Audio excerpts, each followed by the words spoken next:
Welcome to తొలి వార్త. ప్రజల కోసం ప్రజల పక్షం వార్తలు చదువుతోంది మీ మాధురి.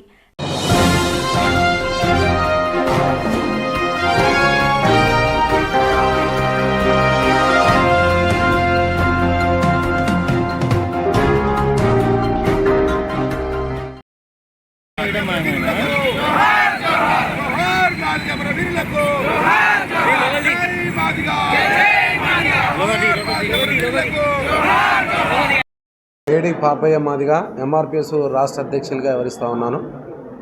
మహబూబ్నగర్ జిల్లాలో జరుగుతున్నటువంటి మాదిగల సదస్సుకి ఈరోజు ఇక్కడికి రావడం జరిగింది.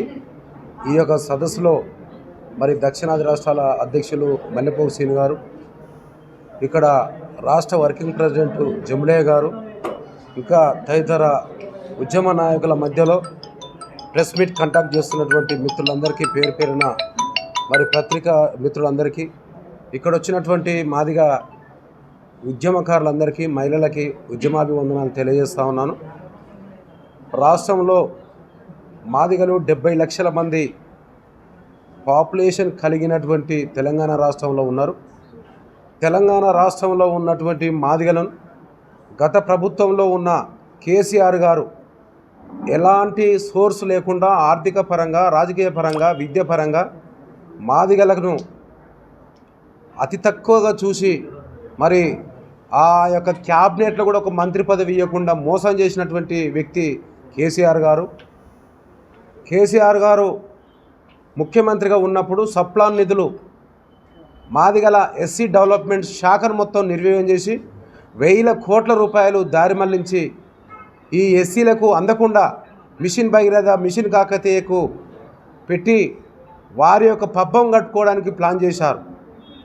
ఇలా లిఫ్ట్ ఇరిగేషన్ పేరు మీద కోట్ల రూపాయలు ఎస్సీల డెవలప్మెంట్ కింద ఉన్న డబ్బులన్నీ చెరువులు, కుంటలు నింపినామని చెప్పినటువంటి కేసీఆర్ గారు ఆ చెరువుల కింద, కుంటల కింద అద్దెకరం లేనటువంటి మాదిగలు నెట్ట నిలడం మోసం చేయడం జరిగింది.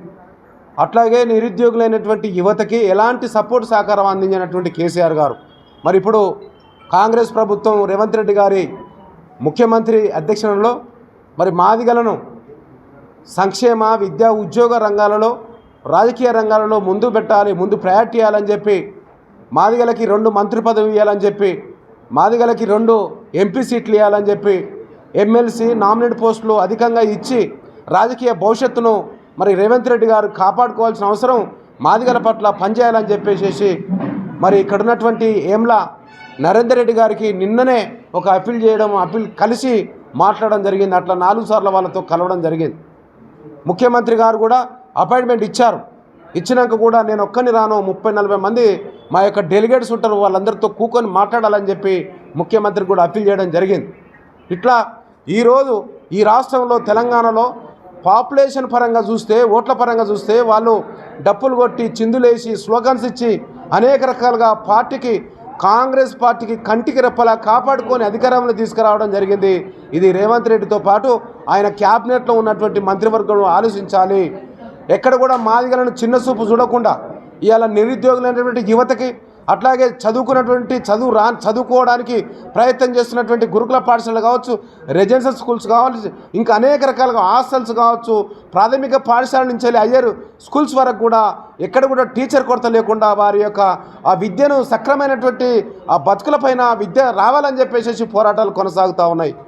మరి ఇక్కడ రేవంత్ రెడ్డి గారికి ఒక క్యాబినెట్ ఏదైతే ఉందో వారికి మొత్తం మాదిగా దండోరలో ఉన్నటువంటి డెలిగేట్స్ 30 మంది అతి తొందరలో ఈ 2-3 రోజులలోనే మరి ఆయనకు ముఖ్యమంత్రి గారు కలిసి మరి మాదిగల సమస్యల పట్ల గత ప్రభుత్వం ఏం చేసింది, ఇప్పుడు మీరు ఏం చేయాలని చెప్పి మొత్తం పూర్తిగా ఒక రిపోర్ట్ను సబ్మిట్ చేసేటువంటి పరిస్థితిని మేమంతా కూడా తయారు చేయడం జరిగింది.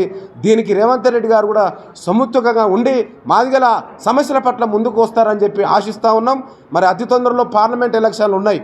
పార్లమెంట్ ఎలక్షన్లలో గతంలో అసెంబ్లీ ఎలక్షన్లు ఉన్నప్పుడు మోడీ గారు ప్రధానమంత్రిగా ఉండి హైదరాబాద్లో మీటింగ్కి వచ్చాడు. మాదిగల మీటింగ్కి వచ్చి నేను ఎస్సీ వర్గీకరణ చేస్తున్నానని చెప్పాడు.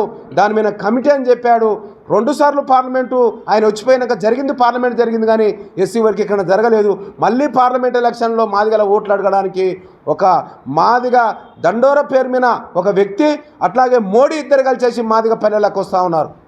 మాదిగ ప్రజలకు విజ్ఞప్తి చేస్తూ ఉన్నాను. 29 సంవత్సరాలుగా సుదీర్ఘ పోరాటంలో మాదిగల అనేక మంది విద్యావంతులు మన ఉన్నటువంటి ఉద్యమకారులందరూ కూడా వాళ్ళ బలిదానాలు వాళ్ళ ప్రాణాలు ఇచ్చినటువంటి దాని మీద ఈరోజు ఒక వ్యక్తి దాన్ని అమ్ముకోవడానికి ప్రయత్నం చేస్తా ఉన్నాడు. మోడీకి ఎవరన్నా ఓటేస్తారా? భారతీయ జనతా పార్టీకి తెలంగాణలో ఎవరన్నా ఓటేస్తారా? గ్రామాలలో మనం తినే తిండి మీద డిక్టేట్ చేస్తూ ఉన్నారు. మీరు పలానా తిండి తినొద్దని చెప్పి డిక్టేట్ చేస్తున్నటువంటి మద్దన్వాదుల చెంతన చేరి మాదిగల వంచిస్తున్నటువంటి వ్యక్తులు కొంతమంది ఉన్నారు. వారికి ఖబర్దార్ చెప్తా ఉన్నాం.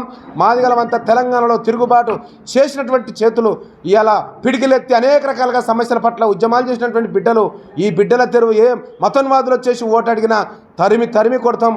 ఇక్కడ రావాల్సింది మొత్తం మాదిగల పట్ల మాదిగల సంక్షేమం పట్ల మాట్లాడేటువంటి మాదిగ విద్య పట్ల రాజకీయ ఉద్యోగాల పట్ల మాట్లాడేటువంటి వ్యక్తులు రావాలి.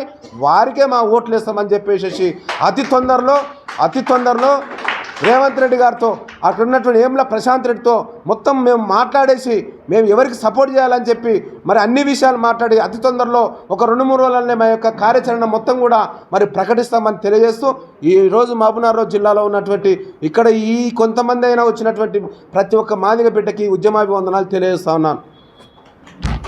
బిఆర్ అంబేద్కర్ గారి విగ్రహాన్ని తొలగించాలని మరి గవర్నమెంట్ వాళ్ళు అనుకుంటున్నటువంటి ధోరణిని మేము వ్యతిరేకిస్తూ ఉన్నాం.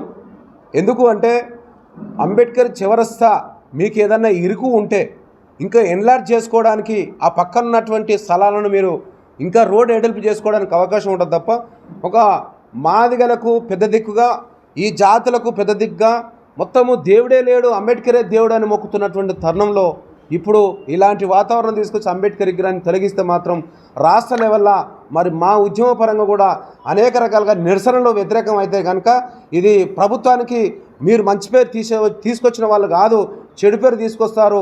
ఒక దిక్కు రేవంత్ రెడ్డి గారు దళితుల పట్ల అణగారిన వర్గాల పట్ల నేను పనిచేస్తానని చెప్తున్నటువంటి వ్యక్తి ఆయన పేరును ఖరాబు చేయకుండా యథావిధిగా ఆ విగ్రహాన్ని ఉంచేసి మీరు రోడ్ ఎడల్పు దాంట్లో చూసుకొని ఆ విగ్రహాన్ని గౌరవాన్ని కాపాడవలసిన అవసరం ఉంటుంది అనేది తెలియజేస్తూ ఏదన్నా చిన్న చెప్పితే కూడా వినిపించుకోకపోతే మాత్రం విగ్రహాన్ని తీస్తే మహబూబ్నగర్ జిల్లా నుంచి తెలంగాణ స్టేట్ మొత్తం కూడా నిరసనలు మరి అనేక రకాలుగా రూపకల్పన చేసేసి ముందుకు పోతామని చెప్పి తెలియజేస్తా ఉన్నాం.